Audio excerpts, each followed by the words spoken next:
everybody, Gina Young is back, and I'm back with yet another amazing recipe. I am so excited.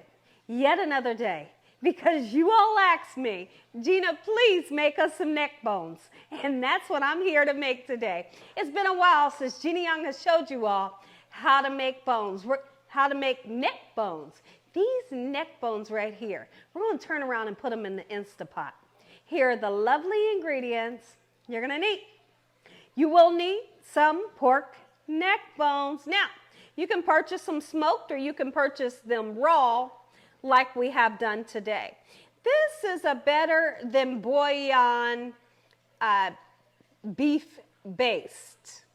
Okay? You can use the vegetable if you would like, and or you could even use the chicken flavor. Okay? You're going to need some potatoes. So I have some beautiful baby Yukon gold potatoes. We have some baby carrots here. You can even use a fresh carrot and chop it down. A couple of spices to make this thing taste good. So right here in this ramekin, we have onion and garlic powder, salt and pepper blend, a little bit. Well, I'm not even going to use that today because we do have the beef bouillon paste. You're going to need a nice sweet Vidalia onion. And also, I have some browning seasoning. It gives you no flavor, but it will darken up your broth a little. I have some stewed tomatoes, and I believe this is a 14-ounce can. Yes, it is.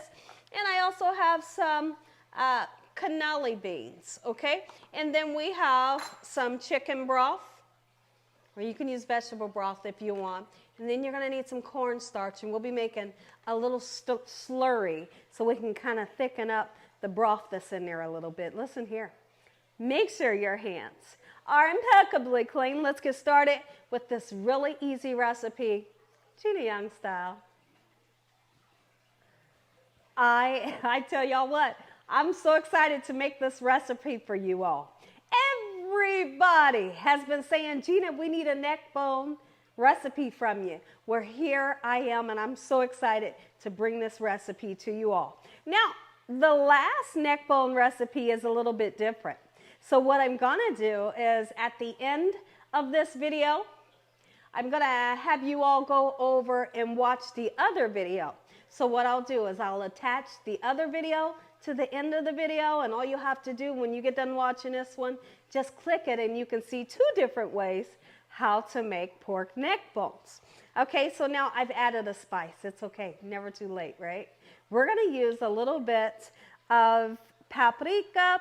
This paprika is not, okay, it's not smoked paprika.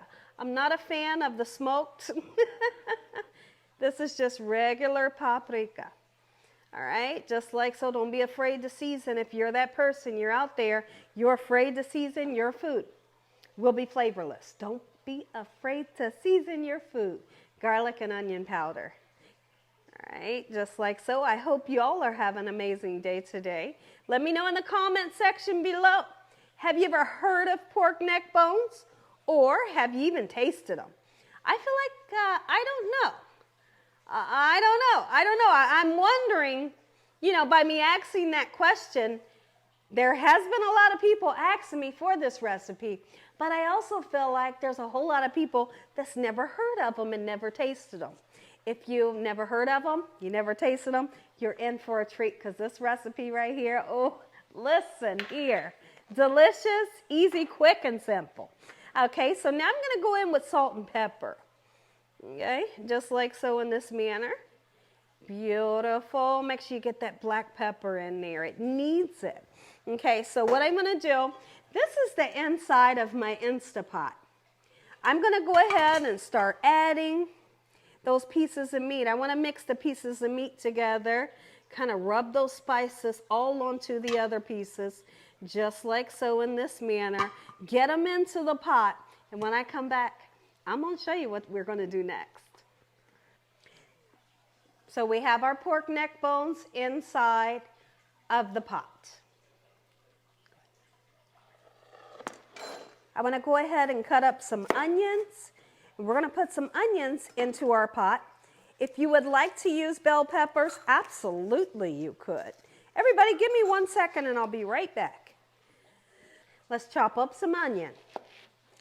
All right, now listen, if you don't like onions, just completely leave it out of the recipe.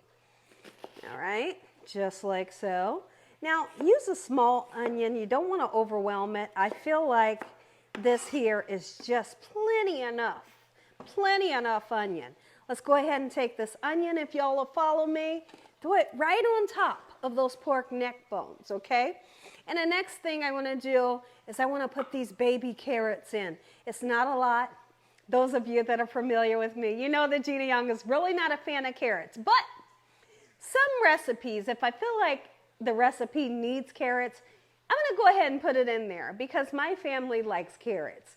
And, you know, I'm not going to put so much in there to where it's going to bother me to, you know, pick a few out. So let's get our carrots in there, just like so in this manner. How simple is this recipe? Let me know in the comment section below. Are you going to try this recipe? Next thing that I want to do is I would like to talk about the potato.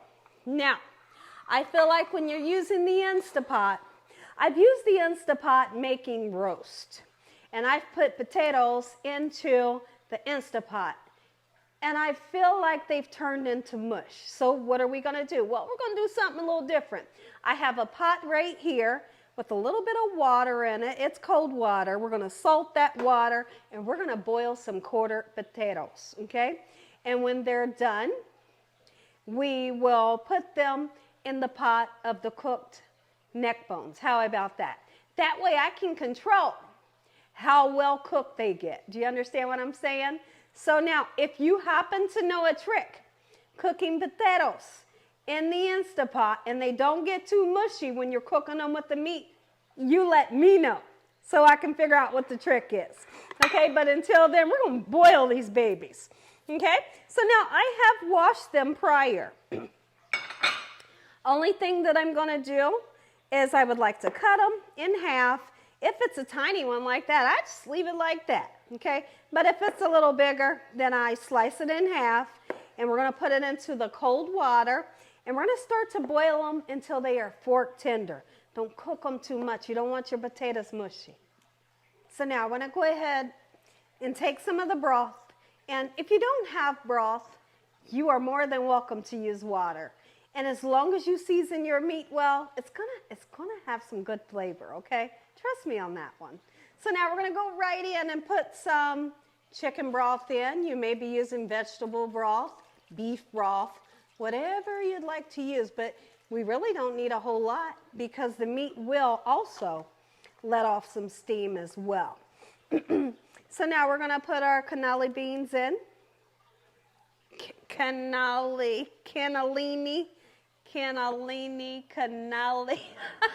Somebody help me when it comes to the pronunciation. But you know what? They're good. Okay, let's get them in there just like so. I typically like to use like a half a can. And if you have any extras left over, just throw them in a salad, okay? And so now you can use whole peeled tomatoes, chopped tomatoes. We love stewed tomatoes here at the Young's house. I'm putting the whole can in along with the liquid. Get in there. Oh, mommy. And in there, there's peppers in there. There's jalapenos, and there's even a little bit of celery in there. Okay? So now, when it comes to the beef bouillon paste, you see that there? It's like a concentrate. All you need is about a tablespoon. And if you want to use a half a tablespoon, that's fine. Come on in. Come on in. Don't worry right now about stirring it up because during the cooking process, everything's going to just cook in to itself. Now, this browning seasoning is going to turn things a little bit darker than it would usually be without any extra flavor. So get you a little bit in. I'm going to show you what a little bit is. That's my little bit. Yum. Okay? And then there's one more thing. We're almost to the finish line, believe it or not. We need cornstarch. I want to get this beef bouillon off of my finger here. Okay? When you're making a cornstarch slurry, of course you're going to use cornstarch, and we're going to use about 2.5 tablespoons, maybe 2 tablespoons, okay? And then you just put a little bit of liquid in with that, and it'll thicken up and make a nice gravy in with your meat, okay? So how's that sound? I know it sounds absolutely amazing. Now, let's just say you're the person that turned around and say, I didn't want to put cornstarch in mine. That's fine. Yours will just be a little bit more of like a neck bone soup, so to speak, so that's just fine. I just want a little bit of gravy coating those neck bones. So you can use water, or you can use the broth that you use. Incorporate the cornstarch and your liquid just like so. We're going to pour it right on top, okay? Let's get this Instapot started. And when I come back, next time I come back, we're going to be checking on these babies to see how tender those neck bones are. Get in there. Oh, wait. The potatoes are fully cooked. Let's put a little bit of parsley flakes on them just to make them nice and pretty. How simple, right? And I cooked them until they were fork tender. The fork goes in with ease. Let's take one out so you can see. And you can just serve these alongside of your neck bones, or like I said, just mix them right into the neck bones. Come on in and take a look. Just how soft they are. Nice, soft, and supple. And they should taste great because we seasoned up our water very well with salt. Okay? When I come back, these babies are going to be coming out of the Instapot. You all are going to get a taste. I'm going to say an amazing prayer. This beautiful pot of neck bones is done. I cooked it in the Instapot 1 hour and 40 minutes, and look at what we have. And I took the potatoes, strategically placed them. Now, listen. Here's what I'm really excited about. Ooh, that juice that we thickened up with that little bit of cornstarch. And we didn't thicken it up too much, but it's not too loose. Look at that. Ooh, wee. Listen here, everybody. If you enjoyed this video, give me a thumbs up. If you haven't subscribed, make sure you subscribe.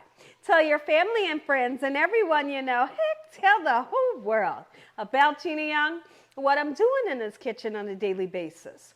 Now, let's go ahead and pray. And after my prayer, you all are going to get that first bite. Heavenly Father, we'd like to thank you once again for a beautiful day. Lord, we thank you for your love time, your mercy, and your understanding. Please forgive us for our sins. Come into our hearts. We make you our Lord and Savior. Send your angels to surround us day and night, your Holy Spirit to help us make good decisions.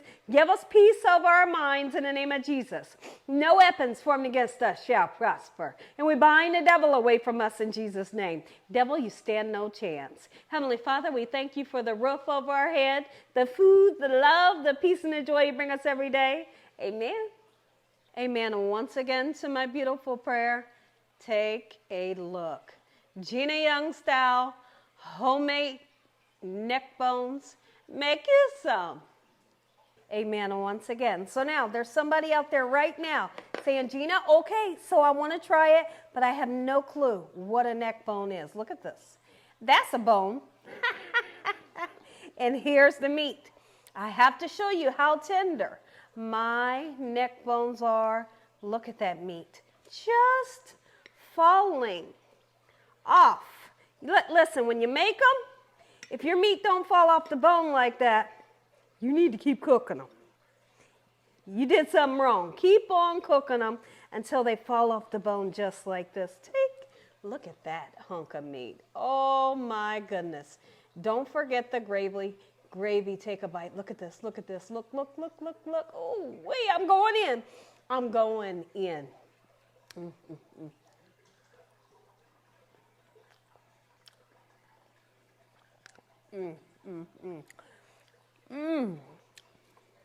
Move the meat out the way. That is so delicious. We got carrots. We got the beans. We got the stewed tomatoes and a little bit of that gravy. Look at this. This part right here. It's heaven. You got to try it. God bless you. Thanks for watching. Good night. I'm going back in.